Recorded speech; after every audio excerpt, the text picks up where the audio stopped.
Corona మహమ్మారి విజృంభణ తర్వాత ప్రపంచవ్యాప్తంగా సరఫరా గొలుసులో సమస్యలు వచ్చాయని ప్రధానమంత్రి నరేంద్ర మోదీ అన్నారు. వివిధ దేశాల మధ్య యుద్ధాలతో చమురు ధరలు భారీగా పెరిగాయని, బంగారం ధరలు పెరుగుతున్నాయని గుర్తు చేశారు. ఏడాది పాటు బంగారం కొనుగోళ్లను నిలిపివేయాలని ప్రజలకు ఆయన పిలుపునిచ్చారు. బంగారం దిగుమతులు తగ్గితే విదేశీ మారక ద్రవ్యం పెరుగుతుందని చెప్పారు. అయితే ప్రధాని మోదీ సూచన మేరకు మనం ఏడాది పాటు బంగారం కొనుగోలు చేయటం ఆపేస్తే దాని ద్వారా కేంద్రానికి వచ్చే లాభం ఏమిటి? ఆయన అలా ఎందుకన్నారు? ఆర్థిక వ్యవస్థకు ఎలాంటి లాభం జరుగుతుంది?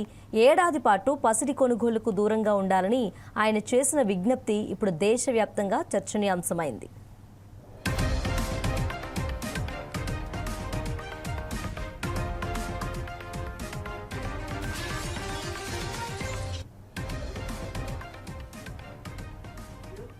పశ్చిమాసియాలో ఉద్రిక్తతల కారణంగా పెరుగుతున్న ఇంధన ధరలు, సరఫరా గొలుసులో అంతరాయాలు దిగుమతులపై ఆధారపడిన ఆర్థిక వ్యవస్థలపై ఒత్తిడిని పెంచుతున్నాయి.